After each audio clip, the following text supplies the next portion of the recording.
بات کرتے ہیں کہ حضرت مسیح علیہ السلام کی تصویر نظموں کے ساتھ، اس کے متعلق میں بتا دوں کہ وہ ضرورت سے زیادہ استعمال کرنی مناسب نہیں ہے. حضرت مسیح علیہ السلام کے منشا کے خلاف ہے. وہ تحریریں میں نے پڑھی ہیں اور سے دوبارہ اس مقصد کے لیے، اور اس میں قطعی طور پر حضرت مسیح علیہ السلام فرماتے ہیں کہ جہاں تک مسئلے کا تعلق ہے وہ تو واضح ہے کہ وہ تصویر جو حرام اور منع ہے وہ شرک والی تصویریں ہیں، ورنہ تو حضرت سلیمان کے لیے بھی قرآن سے پتہ چلتا ہے کہ تصویریں بنائی جاتی تھیں. حضرت رسول اکرم صلی اللہ علیہ وسلم کو حضرت عائشہ رضی اللہ تعالیٰ عنہ کی تصویر ایک لپٹے ہوئے کپڑے میں دکھائی گئی، جو جبرائیل نے کھول کے دکھایا کہ یہ وہ بچی ہے جو آپ کے لیے مقدر ہے. تو اس پر حضرت صلی اللہ علیہ وسلم نے فرمایا کہ اگر اللہ کا یہی منشا ہے تو پھر وہ ضرور میرے عقد میں آئے گی. چنانچہ ایسا ہی ہوا، تو وہ بھی تصویر دکھائی گئی تھی.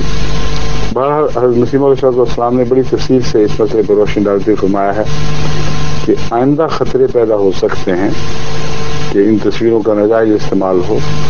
آپ نے فرمایا کہ مثلا لوگ بعض دفعہ کوئی کارڈ شائع کرتے ہیں، اس زمانے میں بھی یہ رواج ہو گیا تھا، اس کے پیچھے ایک میری تصویر لگا دیتے ہیں، وہ مجھے بالکل پسند نہیں. اس کو عام اشتہاری رنگ دینا ناجائز ہے، اور ضرورت سے زیادہ عزت کا مقام دے کر گھروں میں ایسی جگہ لٹکانا جس سے تعظیم کے غلط خیالات پیدا ہوں، وہ بھی میں پسند نہیں کرتا.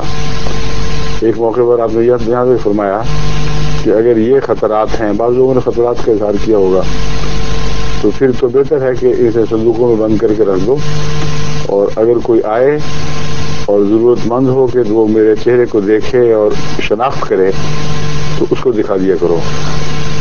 بس حضرت مسیح علیہ السلام کی تصویر کا اصل مدعا دکھانے کا یہ ہے کہ آپ کو دیکھنے والی آنکھیں جو پہچان رکھتی ہیں، جن میں ایک شناخت کا مادہ ہے، وہ وقتاً دیکھ لیا کریں. اور جہاں حضرت صلی اللہ علیہ وسلم کی نعتوں کا اور اسلام کی تائید میں کلام کا تعلق ہے، وہاں کبھی کبھی آپ کا چہرہ سامنے نظر آ جائے تو مضمون کے ساتھ مطابقت کھاتا ہے، لیکن یہ مطلب نہیں کہ اسے مستقلاً ایک نعوذ باللہ من ذالک بت کی طرح اسے چسپاں کر دیا جائے. چنانچہ بہت سی ویڈیوز ایسی مجھے ملی جن میں جماعتوں نے مسلسل تصویر سامنے رکھی ہوئی تھی، بلکہ بعض جماعتوں نے اپنی طرف سے اس میں فنی اضافے کیے ہوئے تصویر آگے بڑھ رہی ہے، پیچھے ہٹ رہی ہے، ان کو بالکل ریجیکٹ کر دیا. میں نے کوئی سوال ہی نہیں پیدا ہوتا ایسی تصویروں کا. بس مفہوم کو سمجھیں. حضرت مسیح علیہ السلام نے جو کھل کے روشنی ڈالی ہے، اس کے مضمون کو ذہن نشین کر کے پھر اس سے متصادم ہوئے بغیر جو دلچسپیاں پیدا کر سکتے ہیں بے شک کریں، لیکن تصویر کو نعوذ باللہ من ذالک اس رنگ میں پیش کرنے کی اجازت نہیں دی جا سکتی کہ خیالات کسی غلط طرف مائل ہوں. اور اس تصویر میں اور عام تصویروں میں فرق ہے.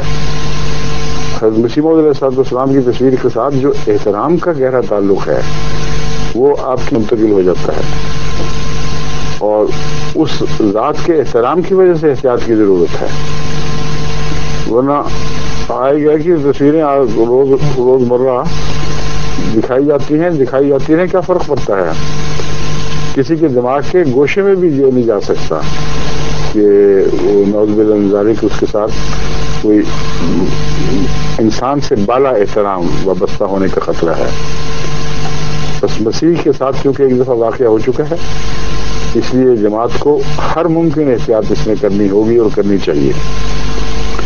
بس جذبات کی بات تو ٹھیک ہے، بڑا اچھا لگتا ہے تصویریں دیکھی جائیں، جو پیارا وجود ہو اس کی چہرہ سامنے آئے، مگر جذبات پر عقل کو بہرحال فوقیت حاصل ہے، اور مذہب کو عقل پر بھی فوقیت حاصل ہے.